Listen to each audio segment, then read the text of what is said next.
Good Vach, Shavua Tov. Yes, thank you very much for the warm hospitality that Melbourne has provided me, as well as Sydney the day before on Thursday night.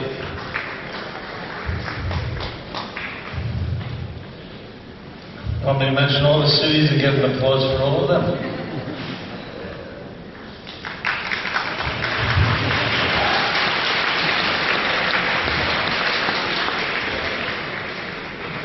We're not going to do a roll call, we're not going to go by countries, and we're not going to go by cities, even though the Rebbe is a global leader.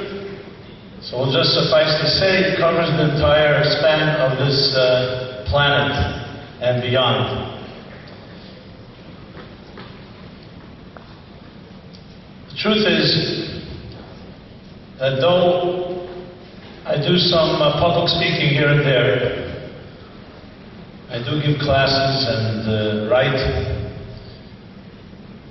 my real personality and my real identity was shaped by being a listener and not a speaker. As was mentioned, my great claim to fame, my greatest tribute, I believe, is being a chazer, which means a repeater. Someone that memorized, retained, and absorbed, and then was part of the select group of people who documented and published the Rebbe's words. So for many, many years I didn't do much speaking, I did a lot of listening. And that really is what defines my life. So anything I say here this evening is really a result of listening, not of innovating and speaking. So I want to begin with a story of a young man who grew up in Crown Heights, USA. You know, we all probably remember our teenage years, our turbulent years, time of transition, and you're growing through the awkwardness of adolescence and trying to define yourself. Who are you? Separating yourself, cutting the umbilical cord, figuratively speaking, the type of journey. And it doesn't happen overnight. And this young man was no different. And he was going through his own struggles. On one hand, growing up in a very traditional Hasidic Chabad home, going through the whole school system. The Rebbe being, of course, the prominent king on the hill, based in Crown Heights. And being a curious and even skeptical young adult, this student, who wasn't actually a great student at all, was quite rebellious, struggled with many questions about Yiddishkeit and about Torah and about Chassidus and about Rebbe. Like, what does that all mean? Definitely saw a certain type of,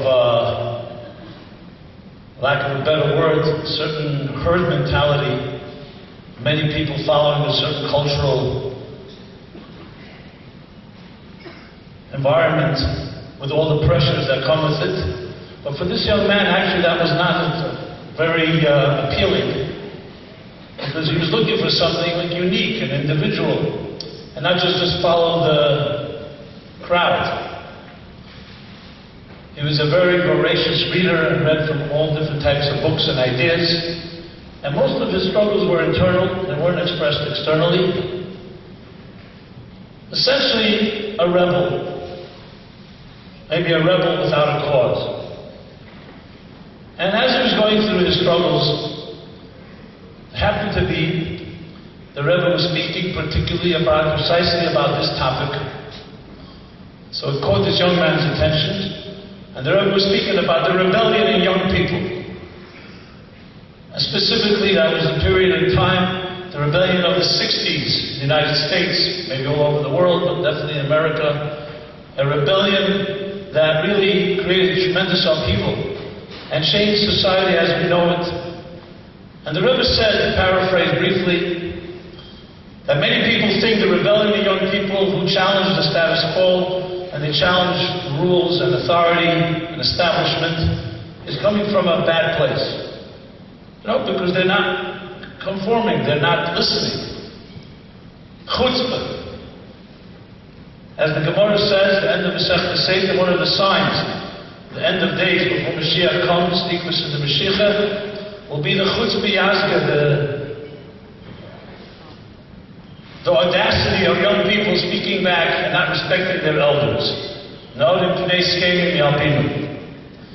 the Rebbe said that's a grave error to suggest it's coming from a bad place. It's actually coming, as the Rebbe said, from the fire and the passion of a burning soul who wants to some way change the world, but is frustrated and doesn't know how. So adults would do well if they can't help to get out of the way, and if they want to help, to use their maturity and their experience and their seasoning to help harness this energy, this fire, and direct and channel it toward a spiritual revolution, toward actually changing the status quo and changing the world. This was, in brief, the Rebbe's message. And this young man was mesmerized, captivated by this thought, because it's exactly what he was going through. And he heard many rabbis and teachers and parents and adults preaching to him and to others. But here was a man, if you want to put it in secular terminology, 75-year-old, older Hasidic Rebbe, ultra-Orthodox, coming from another world, speaking in a more hip and fashionable and relevant way that he heard from anyone around him, his peers and people of his own age. And though it wasn't a change that happened overnight, but ultimately this young man came to discover that what you had in the Rebbe was not just another traditional rabbi. This was a revolutionary, a pioneer, a trailblazer who wants to really transform this world. And that's extremely appealing to a young person who has such energy inside their soul. And with a short period of time, this young man made a commitment in his heart and soul to want to become part of this revolution. Yes, it was dressed up in traditional garb, but at the heart of it was change, was non-conformity, everything about creating a new world. And it really changed this person's life, this young man's life, because from there on, he became a rebel with a cause. Now, how do I know the intimate details of this young man? I'll tell you. Because he's standing right before you tonight. That is me.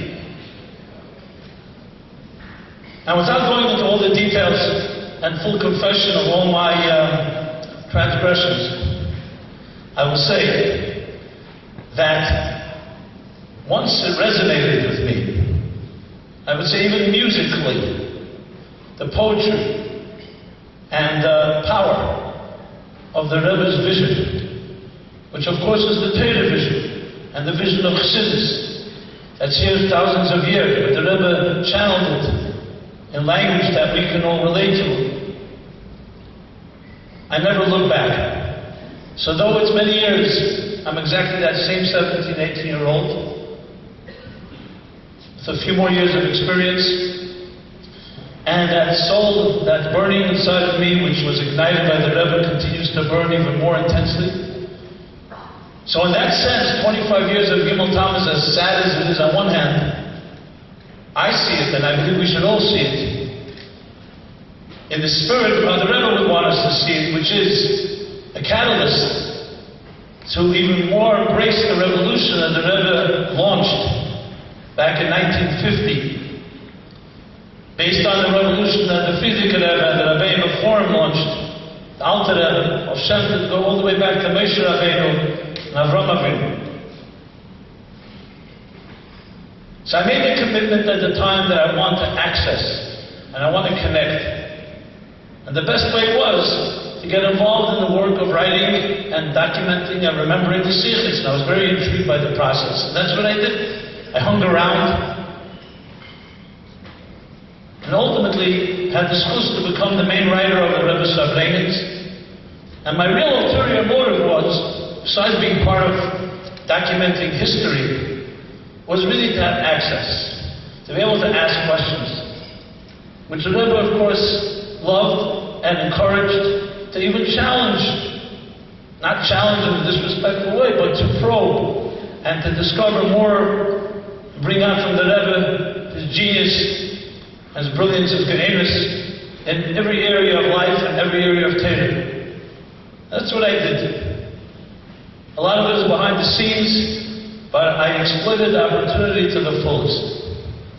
Actually, I have some regrets. I should have asked some more questions. And there was a price. You got, from time to time, a good chelik, meaning getting over your head for crawling too intimate into certain subtle questions and sensitive matters, but still worth it. So with that experience, and with those years, I tried to distill, especially after 1992, when the Rebbe had tragically that Monday night the stroke, and then two years and some months later was Gimmel Tammuz. So of course, it all shook us all up, including myself. But in addition to that, on a personal note, I also lost a job. Because my whole life orbited around writing the Fabrenitz. Fabrenitz on Shabbos, which was like clockwork, always a Fabrenitz. The whole week was scheduled for me to work on preparing and publishing and annotating the sichos. So suddenly on that Monday night, Chav Zayin Adar, the Rebbe had a stroke, it all stopped.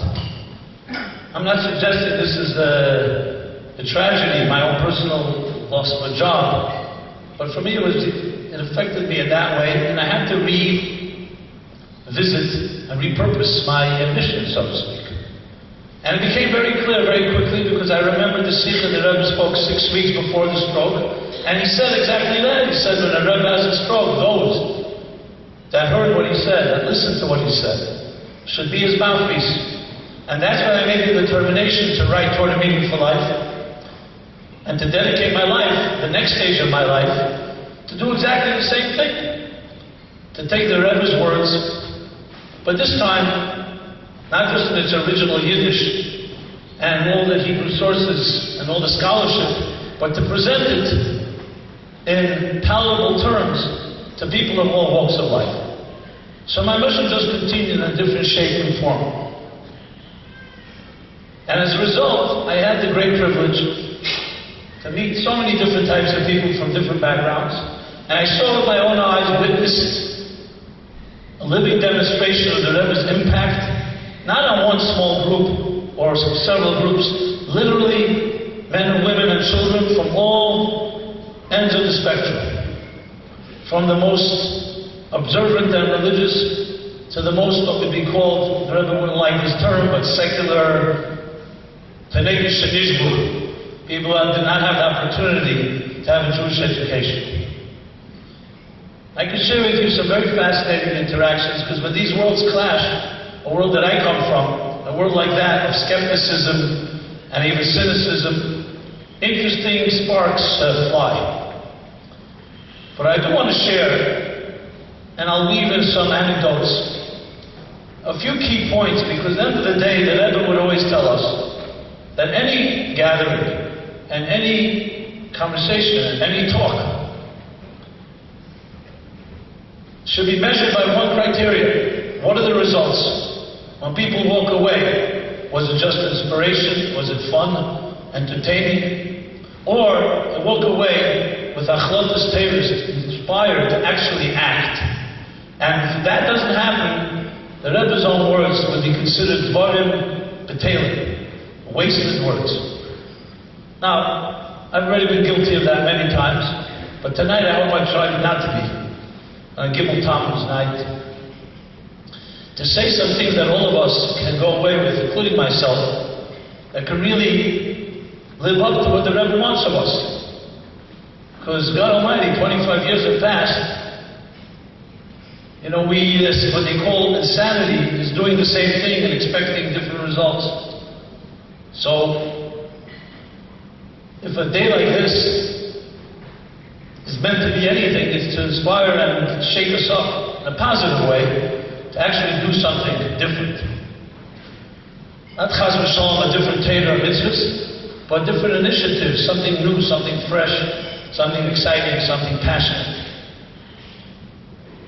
So I thought that appropriate would be perhaps to focus on a few key contributions that the Rebbe made, which in truth, the Rebbe would be the first to remind us that it's not his contributions, it's the Torah, but the Rebbe had us focus on it and understood how to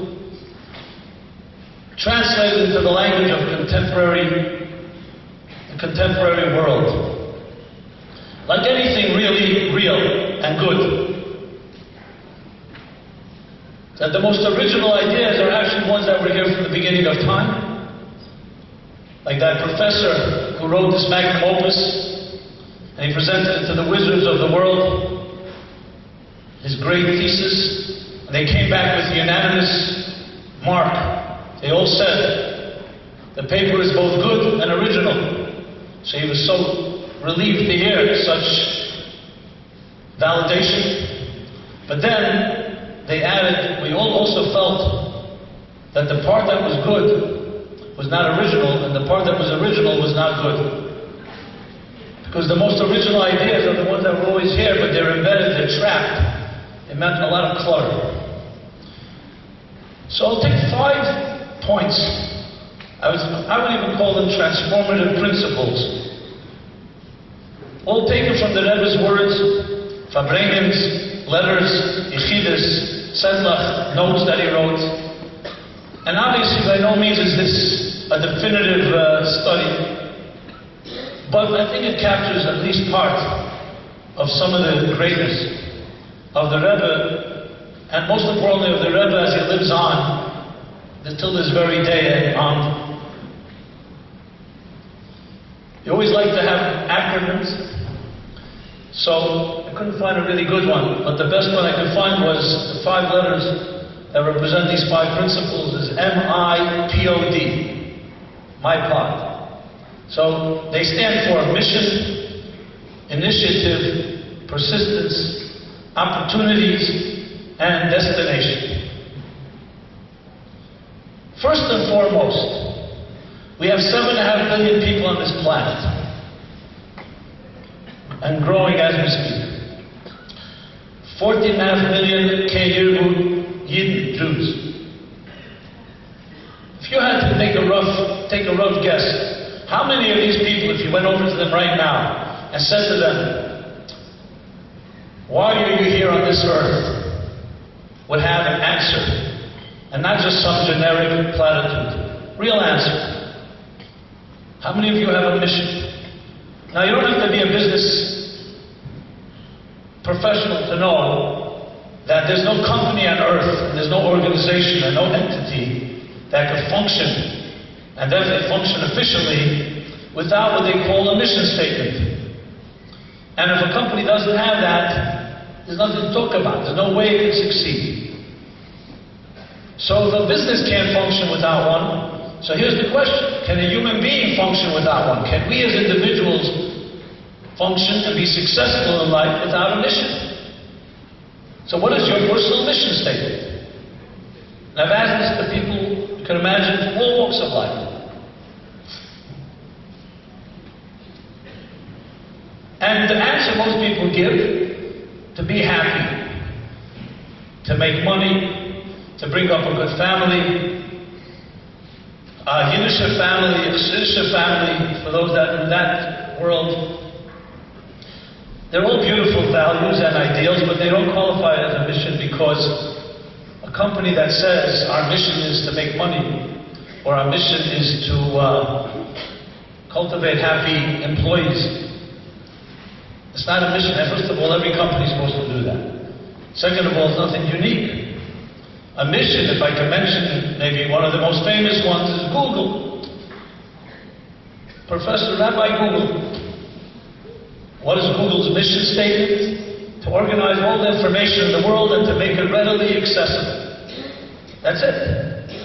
A multi-billion dollar company with over 70,000, 80,000 employees. Every project, every initiative of theirs falls under that rubric. And they do it well. And over 90% of searches yield results that make you come back. And therefore they have a business model. So what do you see in this mission? Number one, it's short and sweet. It's unique to them. And above all, you know what it does?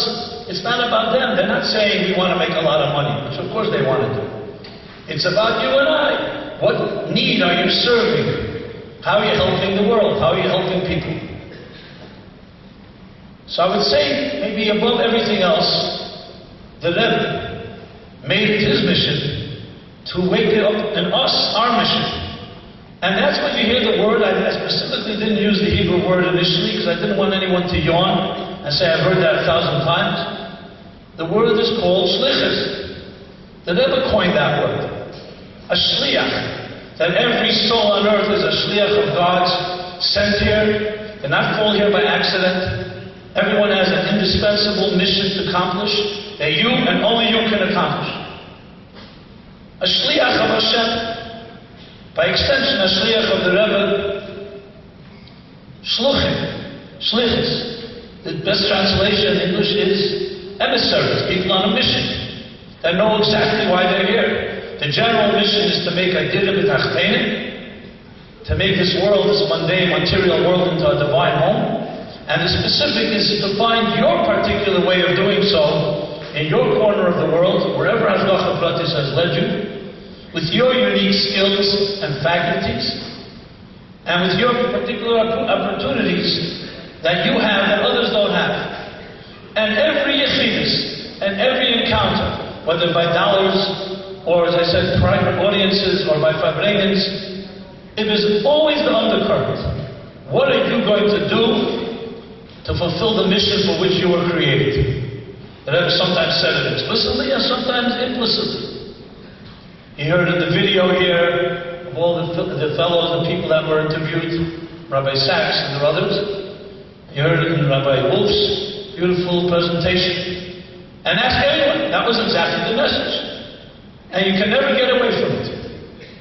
You think about it, it is revolutionary in its own right, even without going further, because it creates a tremendous crystallized focus to your life. That's what a mission does. That you may have millions of fragments of activities, but there's a hub, there's a focal point. It's going somewhere.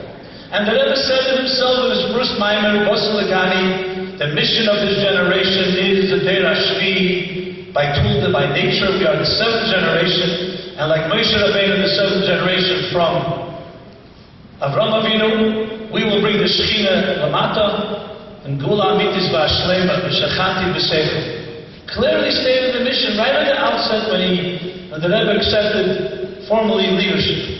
And he would never waver. You continue through the Nesius of the Rebbe, was always the point.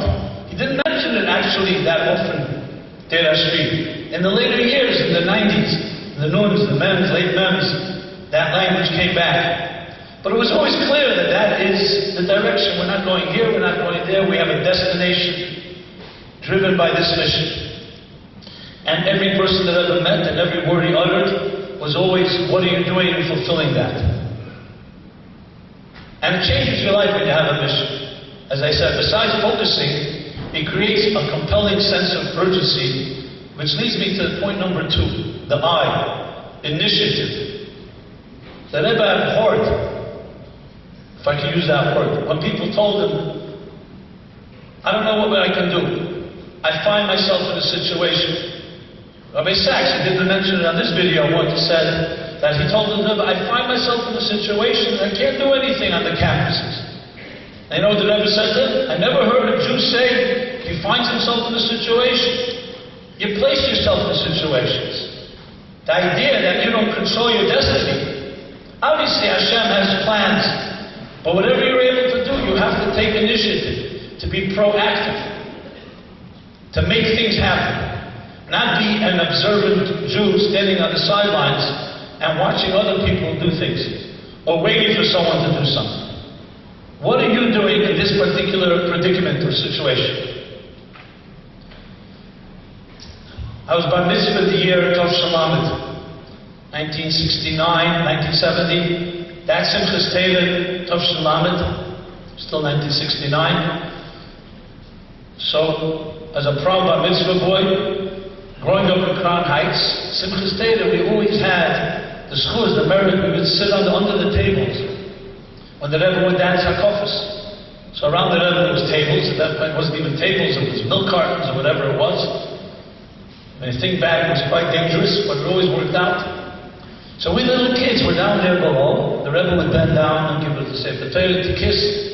I remember that. But then on bar mitzvah, they stuck a big hat on my head that went down all the way.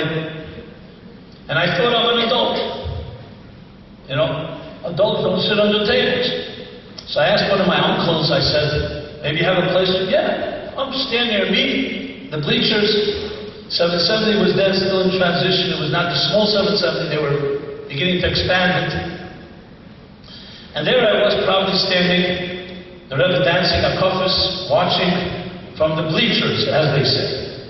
After the first hakofah, my father used to always hang around there, and the Rebbe turns to my father and says, where's your son?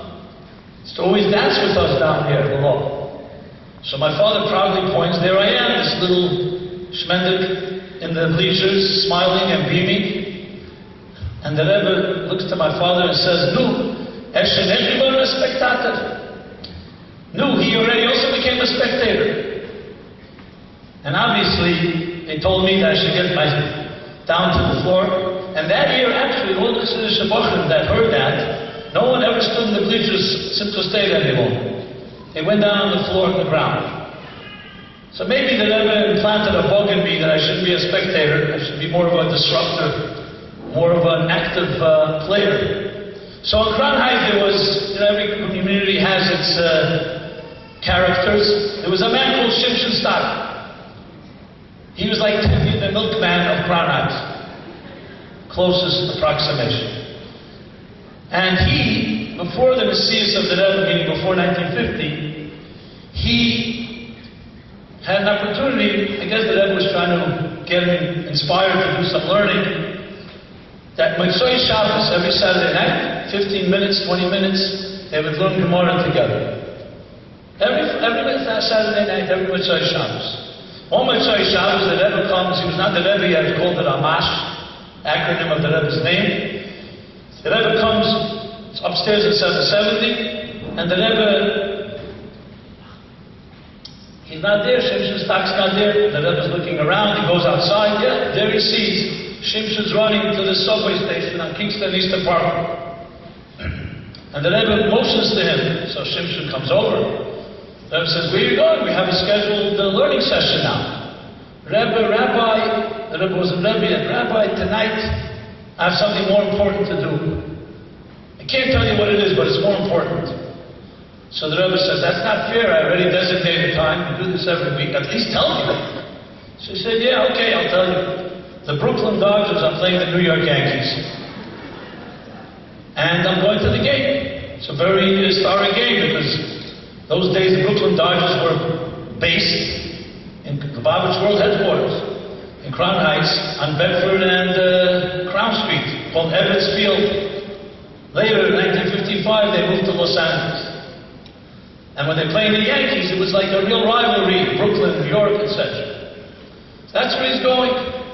And then, I guess he says to the Rebbe, if you want, I can get an extra ticket. The Rebbe, of course, respectfully declined. And then the Rebbe said these words to him. I verified the story with him. The Rebbe said, let me ask you, how much do these tickets cost? So what was it back in the 40s? 10 cents. Which was a lot of money relatively. The Rebbe says, so tell me, let me understand this. You're paying 10 cents to watch other people play a game. I'm offering you to be a player in the game for free. So I don't know, Shimshon said, I don't know if I understood what the Rebbe said, but I declined the offer. And you know something? And he, with a tear in his eye, he said, I'm now 70 years old, whatever the age was when he told me, and I'm still watching other people play the game. You know, in simple English, the Rebbe basically said, we're here to initiate, we're here to change things. We're not here to watch others do things. My father was a journalist, would often say, there are three types of people. People who make things happen, people who watch things happen, and people who ask what happened.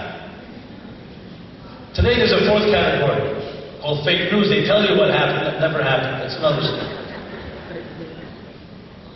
And the Rebbe wanted us to be people who make things happen. There are hundreds of stories. I'll just share one more because it's such a powerful one. Mrs. Swerdlov, Miriam Swerdlov in Crown Heights.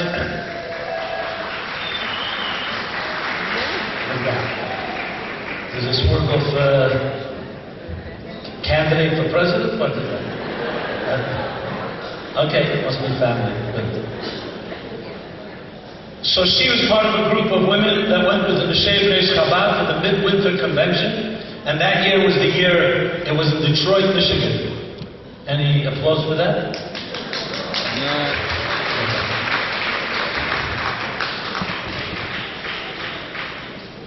Anyway, the convention ended on Thursday. Friday, they're supposed to fly back to New York. There's a snowstorm. So there's no flight, the flights are canceled. So what do we call it? Stuck in the snow. And that's what these women wrote to the Rebbe. We're stuck in the snow. And we want a bracha. The snow should stop so we can come back to our husbands and families for Shabbos. And the Rebbe writes, I'll answer. I have it here, I read it verbatim, but I'll just tell you close as possible. I'll translate it. In Hebrew, the Rebbe writes, you never heard that a Jew says they're stuck anywhere. You all know the principle of Hashgacha Pratis. And I'm sure you spoke about it at the convention, and you neglected to consider that maybe it also means you. Hashgacha Pratis means that in every situation you find yourself, there's a reason. You have to take an initiative to do something. And how much more is this emphasized here that's connected to the snow? Snow falls from heaven. So it's a sign from heaven that you need to do something that you didn't finish in this convention. And the Rebbe wants you there to finish something. Either at the airport, or on the way to the airport, or back in the city, to finish the shlichus you began. And when you'll finish, the snow will stop, and you'll know you can come back. The Rebbe's answer. On Sunday, they did stay for Shabbos, and they did whatever they could do. On Sunday, the snow did stop. And the Rebbe basically said, okay, now the shlichus is done. That's an attitude. It changes, if you think about it, a different way of looking at everything. Many of us say, a problem, I don't know what I can do. I'm stuck. It's hopeless. Maybe I can find someone else who can do something about it. I'm not. The Rebbe, that was completely unacceptable. And because it's driven by a mission, that means Rebbe gives you all the cases you need to fulfill your mission. So you have the ability to initiate. Which leads me to the third thing, opportunity. Everything is an opportunity. There's no such thing as just a difficulty. It was Rosh Hashanah Tov Shinun, 1989. And my father had a mini stroke. And he ended up in the hospital. Rosh Hashanah and Yom Kippur. Erev Yom Kippur, I get a call from the Maskiris, from the Rebbe's secretariat, that the Rebbe wants I should come by, I should come to the door. So I went by the Rebbe's door. In those years, the Rebbe was not giving out lekach to everyone, but to individuals. Sweet honey cake for a sweet new year. He gives me a piece of cake, he says, it's for your father. A sweet, healthy year. Tell your father that when he'll finish the mission for which he was sent to the hospital, Hashem will release him from there. Okay, I run off to the hospital with a cake, with my mission. I tell my father. My mother was there as well. She starts running around doing mivtzayim. My father calls her back and says, you're just a guest here. I'm the one that's stuck in this hospital. And my father did whatever he did. Just to show you that it wasn't just a cute, nice thought of the Rebbe's. After Yom Kippur, the next day, Rabbi Chadakov, the Rebbe's chief of staff, the head secretary, comes to visit my father. And he says to my father, the Rebbe wants to know if you finished your mission yet. So tell me something. Who goes to hospitals to fulfill missions? We go to hospitals because we have no choice. My father went there because he had a stroke, but the Rebbe never sees it that way. Beforehand, obviously, we avoid these places. But once you're there, there's always a deeper reason. There's always an opportunity. And when you fulfill that, you're released. And again, it's not an exception. You look around all the Rebbe's attitudes and responses to everyone, always. I have yet to find once that the Rebbe should say, no, you're right, it's an impossible situation. You're right. Even B'derech HaTeva, the Rebbe never saw it that way. However you explain it, Trach good, B'zayin good, that the Rebbe realized that when you have that attitude, it opens up opportunities, or there's actual opportunity right there under the surface. Regardless, the attitude is very clear. This is a leader. A leader does not react. A leader initiates, and a leader looks for opportunities. And if you want a Gashmistic example, look at anyone that's running a business. Wherever they go, to a conference, to a meeting, on vacation, whoever they meet, they're looking always for opportunities. A potential client or customer, a potential vendor, a potential networking opportunity. Because that's what they're thinking about. The Rebbe, to see the opportunity, was spiritual opportunities. Which is, of course, the essence of Chassidus, that everywhere there are sparks of Kedusha, Nitzutze Kedusha, that are spread all over the world. Each of us is allocated with our amount of sparks. And everything you do, from eating a meal to tying your shoelaces, going on vacation or on business or whatever it is Ma'ashem Etzadik Ovid Kenanu. God leads the footsteps of a person for us to find those sparks, those spiritual opportunities, and turn it into something.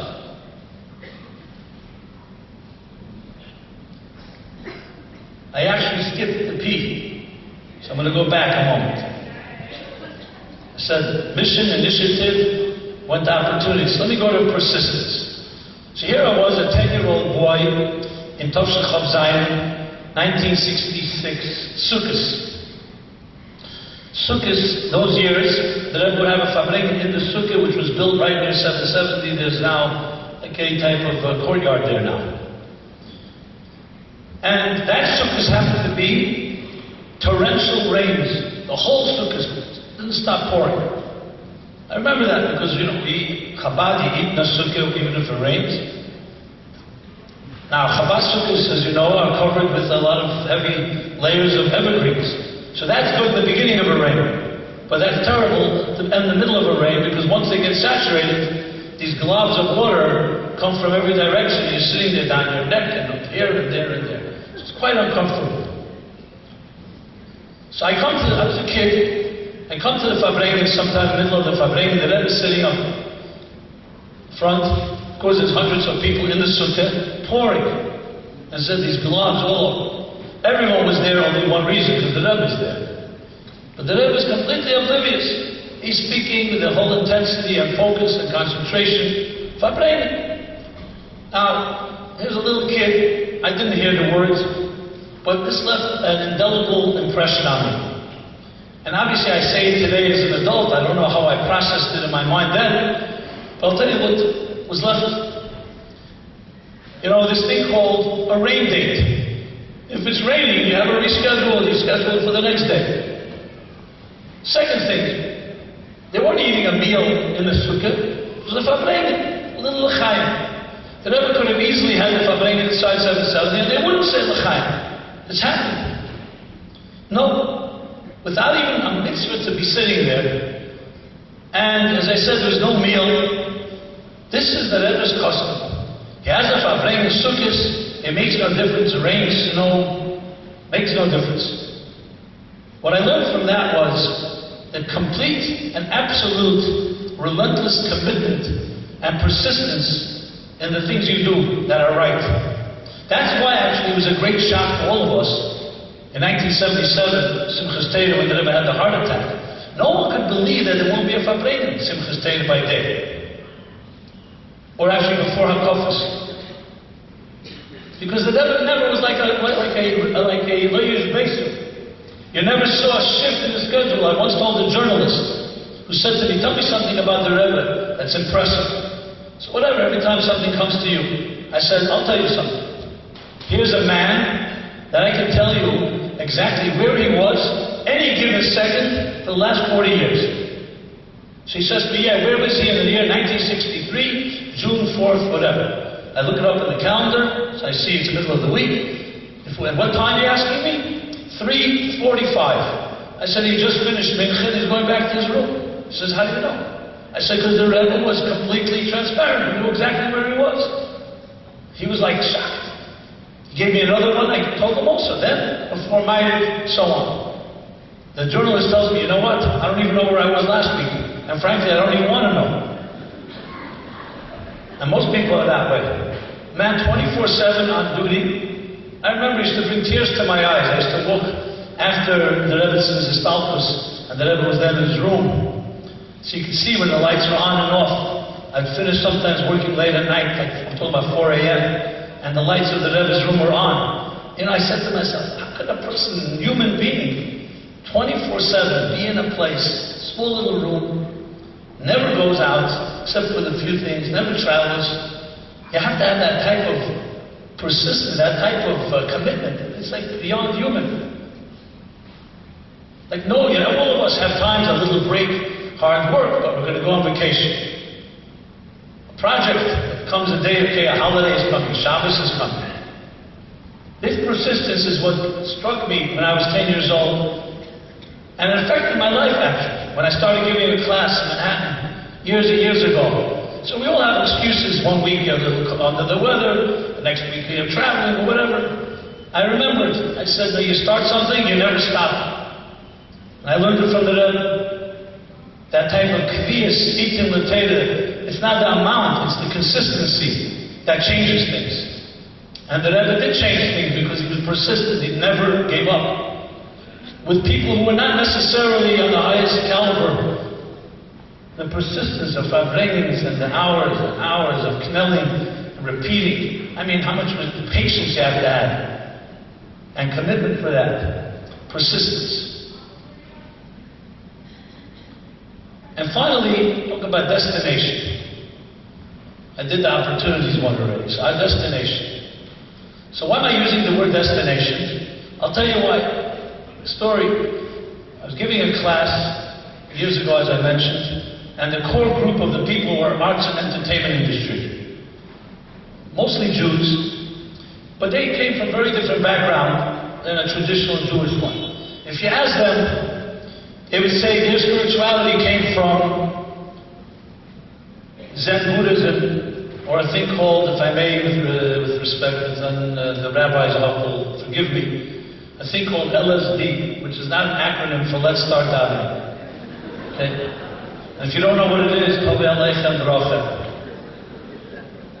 That's what they did. And they would talk to me about their journeys, so to speak. And I would talk to them about my journeys, without any substances. So I realized that I was at a disadvantage, because if they're sitting, they're looking at me, a guy with a hair beard and a yarmulke, not projecting a very neutral image. So I may be reminding them, I thought to myself, maybe of an angry grandfather that left them to shul on Yom Kippur against their will, or of an irrelevant Hebrew school teacher teaching them halal, bar mitzvah or bat mitzvah lessons. So I decided to do an experiment. I said, I'm not going to use any words that are loaded, any words that they can interpret or misinterpret, not the way I would want them to interpret.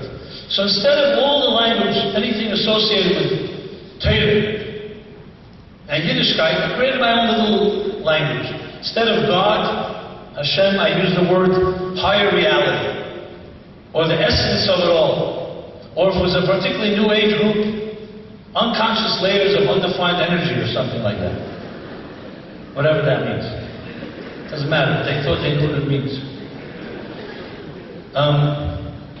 Instead of Torah, I use the word blueprint, which is of course from the Medrash. Instead of mitzvahs, connections, tzavsa v'chibur mitzvahs. Instead of Geula and Mashiach, I use the word destination. And here I was, waxing eloquent and pontificating about this journey to the essence of everything, following the blueprint and making connections to the point of total fusion, seamless fusion between spirit and matter, between form and function, between body and soul, until there'll be a point of an intrinsic unity that will manifest and illuminate the entire world. That was it. And I kept on all the details, everything that says of Siddhas I talked about, but with that language. They were sitting there, they were like, I have to tell you, they were like mesmerized a bit. They were like saying, wow, where do you get all this stuff? This is great. A few weeks passed, and I'm doing this thing and I'm waiting to see if they'll ever figure it out. And one guy, he was from a rock group from the 60s called Jay and the Americans, a guy called Kenny Vance. He, before the class begins, he says to me, you know, this has been great stuff. It's your best. He says, are you talking about God? So I said, yes, but shh, don't spoil it for the others, you know? And what did I learn from that? Experiment worked much better than I expected. That words mean things. So sometimes words connect us. And words can also separate us because they're loaded. What does even the word God mean? Now, where did I learn this from? From the Rebbe. I saw a letter from the Rebbe to Rabbi Leibel Mishkitsky when he was a bocher, a young man in the 40s. And he writes a letter to the Rebbe apologizing.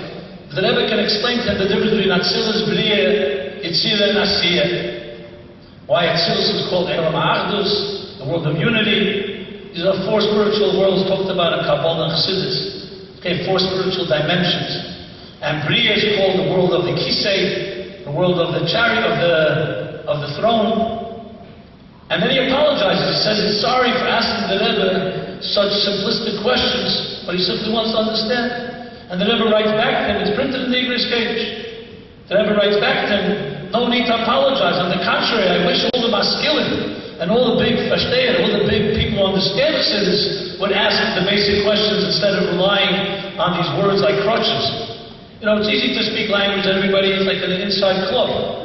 When you have to translate it into a language that is for a person that's not from your paradigm, it forces you to have to actually understand it a bit. And the Rebbe did this very often, in his own way.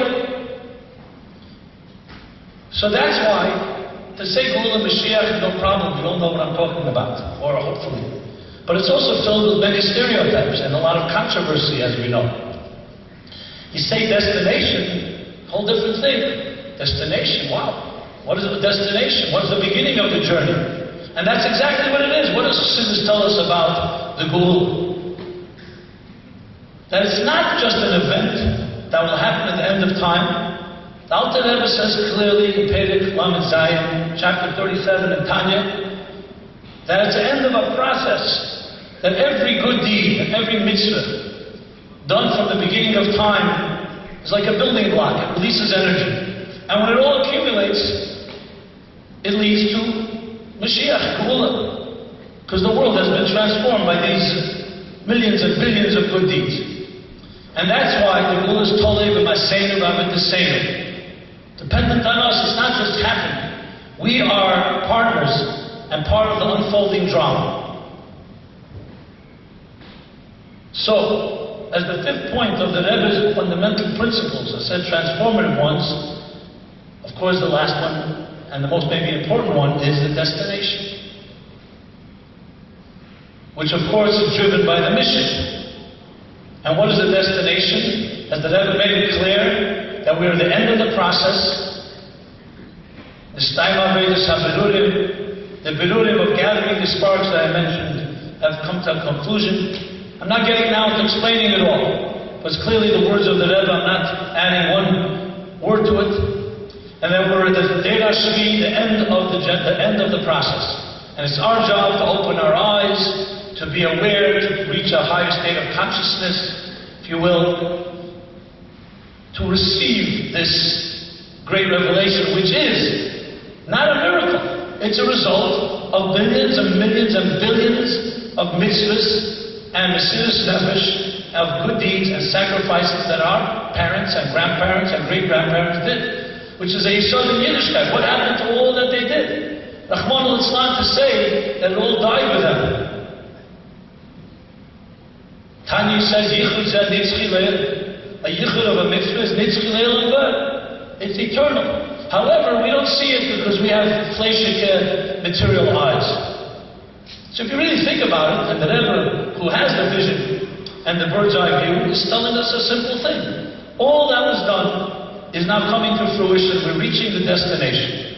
And it infuses every step of the way, because when you know you're reaching the destination, it changes everything. Because if you're just going, okay, you know what? It'll happen when it happens. Where's the destination? I don't know. That's why Bias HaMashiach, Chakale B'chol Yom Sheyaveh, is not just a side thing. It's a save, it's a Iker and Amunah, equated with God Himself. You could argue, you know what? What happens if a person believes in the whole Torah mitzvahs, is Mekayim all Torah mitzvahs, but one little detail, doesn't believe in Mashiach's coming, Chmon al-Islam. Why is it such an Iker? You could be keeping Shabbos and eating kosher and doing mitzvahs and doing mitzvahs. Because the logic is very simple. If God created the world with design, now if He did create the world with design, and purpose, and mission, and He gave us a blueprint, the Torah tells us how to fulfill that mission and objective of His design. So to then say that, you know what, we just do the work, and not recognize that this mission will be realized. It's like saying someone's driving a train, but there's no destination, or we don't know if it'll be reached. It's actually like saying that God doesn't exist, that this whole design and plan is going nowhere, or we don't know where it's going. So it's integral to the whole faith of Torah and Hashem is that this purpose will be realized and will happen. Now we may be challenged by the faith, like we all have straightness and challenges, but you cannot deny this is the Yisod of all of Yiddishkeit. That every good deed. So when a child asks you, or you ask yourself, what's the difference? Why do I have to be such a good person? The Rebbe once said this in the Sikha to the children. Why do I have to be such a good person? If everybody dies at the end anyway, it's not the Rebbe's words, but if everybody is not going to be here at some point, what difference if I did was a better person, not such a good person? So the usual answers people give is the right thing to do, it makes you feel better, it's what Hashem wants. The answer is actually far simpler and more profound, and that is because even when a person, Rahman al-Islam, dies, the good deeds they do don't. They change the world in some way. Why? Because we believe these mitzvahs are the seeds of Geula, and that's the only way the Jews made it through Golus in Mitzrayim. All the Yisurim and all the Shibud was because they had a vision, they were promised, we're going to the promised land. We don't know when yet, but we're going. There's a destination. And that's why we're able to endure anything. And also by the Holocaust. I mean, I was not there, can hardly imagine it. But whenever I speak to a Holocaust survivor and ask the question, did they sing Ani Mamin? And they went to the gas chambers and said Kaddish and Shema and Vidui and different songs and prayers. Doesn't it seem insane? The darkest of moments, we have all the reason to say that Hashem forsake us and is concealed. Suddenly you're singing God's praises. And the answer you always get, and I heard this from quite a few people, is this. First of all, we all know Jews aren't saints, so no chiddush there. But the main thing is that the Jews were declaring, you can take our bodies, but you can't take our souls. You can take our lives, but you can't take our faith. And if it won't be us, it will be our children. And if it won't be our children, it will be our grandchildren. We will reach the destination. And that allows us to be able to endure anything. And a secular psychologist named Viktor Frankl, that confirmed his whole logotherapy, that man's search for meaning, that the people, they didn't suffer less, but people have meaning and purpose and destination can endure more. They suffer just as much as anyone else, but there's another additional resource in their arsenal. In the words of the Friedrich Rebbe, this toy, the pistol that was being pointed to his head, this toy can frighten someone that has one world and many gods. And every day another god based on their desires and temptations. but not someone that has one God and two worlds, or many worlds. Again and again, the same declaration, we're going somewhere. I was Hanukkah one year in Berlin, and the rabbi tells me, I asked him if he could take me to the Brandenburg Gate. The Brandenburg Gate is the place where Yamach Shemai stood. We have videos and pictures of it, with his hundreds of thousands of legions, spouting what he spouted, and doing what he did, dehumanizing in the most grotesque way us, our brothers and sisters, our parents, children, 1.5 million children. So we go there. What's standing in the place where he stood now? A Hanukkah? A Hanukkah menorah. And the Christmas trees are on the two sides. I asked him, how'd you pull that off? She says, I'm friends with the curator, and I convinced him for the choreography of the place, it would be nice to have the menorah in the center and the trees on the sides. And you see little Jewish children running around with tzitzis and yarmulkes and girls lighting candles. The Nazi children are hiding and changing their names. So of course, we're not minimizing the tragedy, but what prevailed?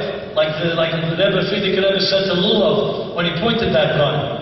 He said to him, Lulav said, we'll see who's going to prevail. And the Rebbe said, we'll see who will prevail. Lulav was dead, and a few weeks later, the Friedrich Rebbe was freed, come to America in 1940, middle of the Holocaust, and rebuild Yiddishkeit, and here we are. So the destination is not just a nice theory, it actually changed how Jews behave. It's what beats in our hearts that gives us the ability to endure anything. Baruch Hashem, today, we don't have those tzoros. Today the war is the war against apathy. I said earlier today by the Fabrengen, apathy. And the Rebbe waged war against comfort zones. Eivdim be'eretz Ashur is a lot deeper than the Dochim be'eretz Mitzrayim. The verse says that when you talk of a Shefer Gadol, the great Shefer will sound, it will gather the Jews from everywhere, those that were pushed aside in Mitzrayim, and those that are lost in Ashur. And the Rebbe explains, pushed aside is due to the oppression, poverty. So you're pushed aside. But when you're in a comfort zone, Ashur from the word prosperity, when things are relatively good, then we have a whole new challenge. It's called being lost. You can get lost in materialism. And though we don't want to turn the clock back, but in some ways it's even a deeper gullus because it's a gullus pnimi. It's internal. It's an attitude. There's always tomorrow. We take for granted our blessings. When was assimilation born? And Chavono's son intermarried not in times of oppression. It was born in times of when the Jews were emancipated. Think of that irony. And the Rebbe waged war against that. And that's what I want to say in the final few words here. 25 years from Gimmel Tammuz. But the Rebbe's message and vision, and specifically the mission, taking initiative, persistence, seeing opportunities everywhere, and all leading toward a destination, lives on. It's eternal.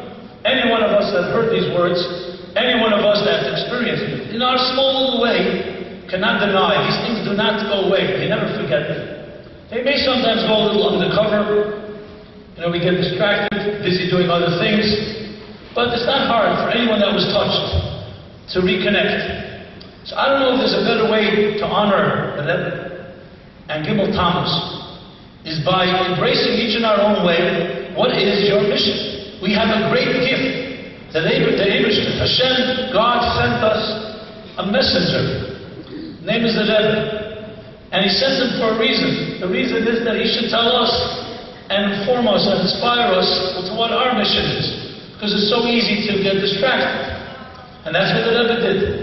So what better way? What is Gimmel Tammuz if not revisiting that in introspection and soul searching? Are we living up to that mission?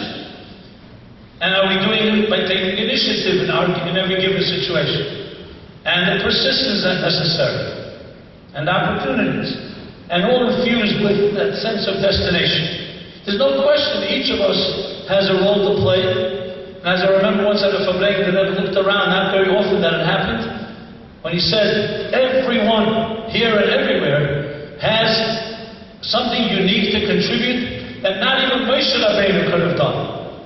Because that's why you're here, to do something that only you can do. These are empowering words, they're not just an obligation, a command. So yes, we can cry, and we miss the Rebbe, and there's many things to talk about, but the Rebbe always said, turn tears and grief and loss and sadness into action. And the Rebbe was a living example. The Rebbe suffered many losses. Look at what he did with each one. Everything became waivers, organizations that'll live on till this day. Everything. So, 25 years is a sad number because you'd like to believe that something would have really changed. Hopefully, I'm sure it can only go forward, so I'm sure something's changed. But, as I said earlier, we don't want to have a situation where we say we're going to do the same things and expect new results. Maybe the time has come, each one of us in our own way, maybe with our children, maybe with some new fresh air and energy, to initiate some new initiatives. The same thing, the same mitzvahs, but in new ways, reach more people. I want to mention one final thing. I was in Poway, Bashgacha Pratis, California, the Shabbos after Achar Pesach. So if anybody wonders whether this is doable, I saw with my own eyes, as millions, hundreds of millions of people did, a pretty simple shliach no one knew of, got up and made unbelievable Kiddush Hashem and Kiddush Lubavitch that I have not seen in my lifetime. More people saw him say, my dear Rebbe taught us that light is stronger than darkness, and the way we fight evil and hate is with more commitment to love and doing mitzvahs. And I saw how I heard over 1 million people went to shul that Friday night because of his call. I myself in Poway saw thousands of people telling me that they never go to synagogue, but how could they not be here tonight? So yes, it came with a tragedy, but he turned it into a message exactly what the Rebbe would say. So no one can argue that it's not doable. It is doable. We just have to find the focus, and we have to find that commitment. So Hashem should help us all. The Rebbe is with us without doubt. Lo yazid Shemari say, a Rebbe never leaves his flock. We may not see the Rebbe, but he sees us. And he sees us sitting in this room. And he sees thousands of others Chassidim and non-Chassidim, however may be, paying tribute all over the world this weekend. And of course, the first thing we ask for is Achamei Shamayim, that God should have compassion and the Rebbe should intercede. Compassion that, finally, we're simple people, we're weak people, we're fragile people, and enough is enough. As the Rebbe said in something Fabrik, and finally bring the Geula immediately. But as the Rebbe would say, if the Geula B'tzchot, God forbid, will be delayed even a moment, we can't lie or sit around and wait. That's not how we were trained. We have to make a move, take an initiative. And everyone has ways to do so. You just have to apply yourself. And we should be zeich, as the Rebbe said, in his last words in the Maimon, Basel Egani, he said, to see it reunited with the Rebbe down below in this world, with our eyes of flesh and blood. Thank you so much.